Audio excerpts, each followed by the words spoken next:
राम नारायण राम. खूप वेळा असं होतं की आपण ध्यान करण्याचा खूप प्रयत्न करतो पण ध्यान होत नाही. एकदा मी राजस्थानमध्ये एका ठिकाणी गेलो होतो. तिथे खूप सारी मासे होते.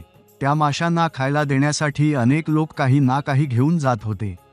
मी देखील त्यांच्यासाठी काहीतरी घेऊन गेलो होतो. जेव्हा मी ती खाद्यवस्तू पाण्यात टाकण्याचा प्रयत्न केला तेव्हा सर्व मासे माझ्या जवळ आले आणि खाण्यासाठी उतावळे झाले. पाण्याच्या आतूनच त्यांना समजतं की कोणीतरी त्यांना खायला देणार आहे. मी जसेच त्यांना खायला टाकले तसेच ते उडी मारून माझ्या जवळ आले. हेच आपल्या शरीरात देखील घडत आहे.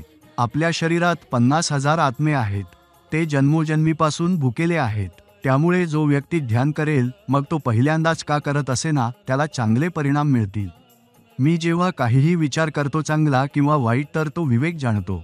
विवेकच त्याला जागरूक करतो. आपण राम नारायण राम जपतो तेव्हा विवेकाला अन्न मिळते. त्यामुळे जेव्हा तुम्ही ध्यान कराल तेव्हा सुरुवातीला बाहेरील विचार येतील पण काही वेळानंतर ते आपोआप निघून जातील. काहीही चिंता राहणार नाही. तुम्हाला पुण्य मिळेल, शरीर निरोगी राहील आणि आपल्या शरीरातील आत्मे जागृत होतील. त्यामुळे तुम्हाला कधीही वार्धक्य जाणवणार नाही. आपल्याकडे इच्छामरणाचा हक्क आहे पण झाडांना, सूर्याला, पाण्याला, वाऱ्याला आणि पृथ्वीला तो हक्क नाही. त्यांना मरावेच लागते कारण ते विश्रांती घेऊ शकत नाहीत, झोपू शकत नाहीत. त्यांना कुठलाही हक्क नाही. पण माणसाला हा सर्व हक्क मिळालेला आहे. म्हणून माणसाने विवेकासोबत वडील आणि मुलासारखे राहायला हवे. ध्यान नेहमी अशा वेळी करा जेव्हा तुम्ही पूर्णपणे मोकळे असाल. झोप घेणेही गरजेचे आहे कारण जर एखाद्या व्यक्तीला 4 दिवस झोप नाही आली तर तो वेडा होईल. ध्यान तुम्ही झोपून, बसून, उभे राहून जसा तुमचा मनसोक्त होईल तसा करू शकता.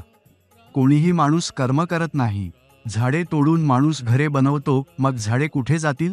त्यामुळे निसर्गाचा आदर करा आणि जर भीती बाळगायचीच असेल तर निसर्ग आणि स्वतःच्या विवेकाची बाळगा.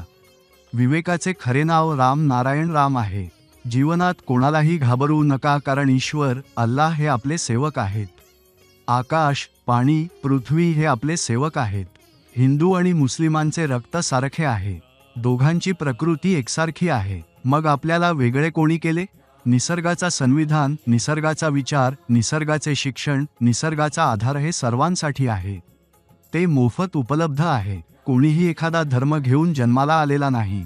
प्रत्येकजण आकाशाच्या धर्माने जन्माला आलेला आहे आणि विवेक हा आपला खरा ईश्वर आहे. मग वेगळ्या धर्माची गरज काय?